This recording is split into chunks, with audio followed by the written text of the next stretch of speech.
probablemente la leyenda urbana más conocida y escalofriante de cuantas hay en la tradición oral en España.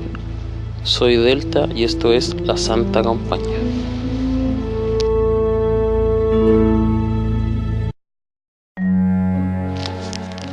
Álvaro llevaba años sin poner los pies en el pueblecito de Galicia donde creció, pero la grave enfermedad que sufría su padre le obligó a desplazarse a la zona rural, donde se crió para darle un último adiós.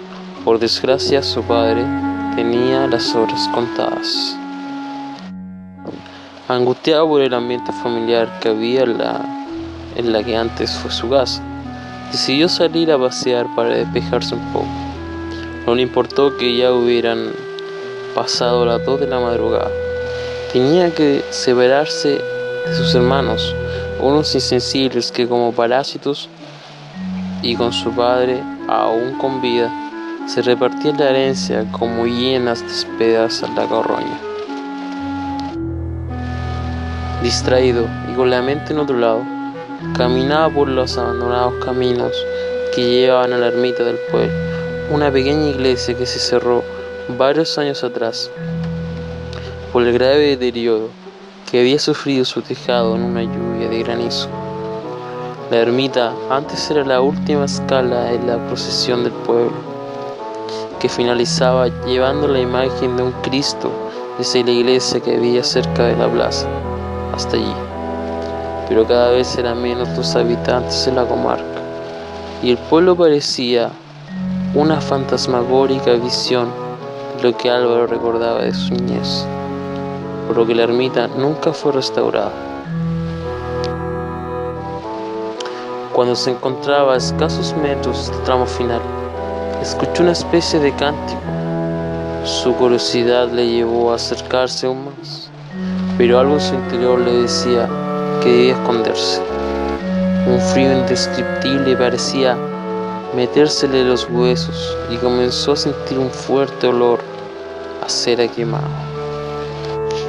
Instintivamente decidió ocultarse tras unos arbustos para contemplar aterrado lo que parecía una romería fantasmal, precedida por un hombre y con la cara demacrada portaba una cruz en la mano.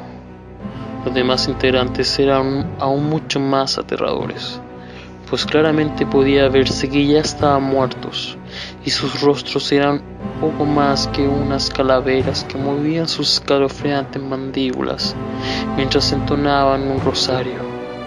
Todos los muertos portaban una vela en su mano, y su lento paso parecía dirigirles directamente a la casa del padre de Álvaro.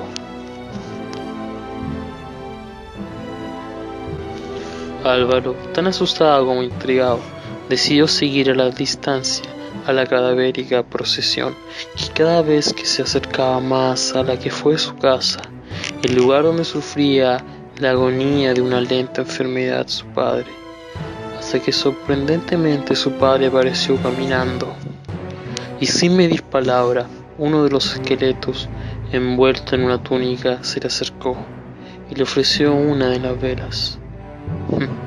Su padre, como hipnotizado, alargó la mano y la recogió, y tal como había aparecido, se fumó en ese instante.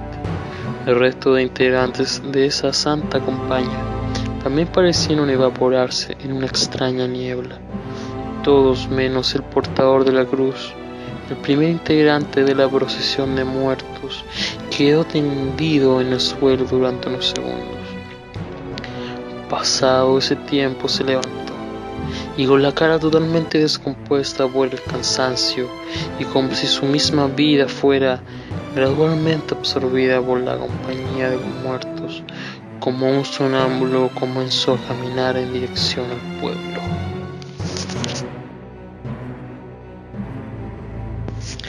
Álvaro estaba tan petrificado por el miedo que no podía moverse. Solo el grito desgarrador de una de sus hermanas le despertó en el shock en el que se encontraba. Casi sin darse cuenta había caminado siguiendo a la santa compañía hasta escasos metros de la casa de su padre, y el grito confirmó sus más temidas sospechas. La procesión de muertos había venido a reclamar el alma de su padre. Corrió tan rápido como pudo hasta la habitación, donde yacía su padre ya sin vida. Prácticamente toda la familia se encontraba con él en el momento que su alma abandonó su cuerpo.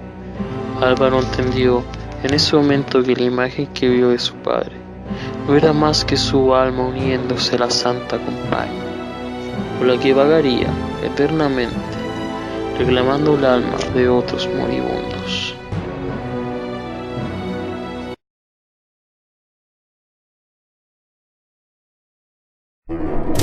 Espero que les haya gustado esta historia, bastante curiosa y bastante interesante, que cualquiera de nosotros podemos ir con la Santa Compañía y seguir a esos muertos. Quizás el día de mañana tú seas el siguiente. Bueno, les ha hablado Delta. Hasta la próxima, audiencia.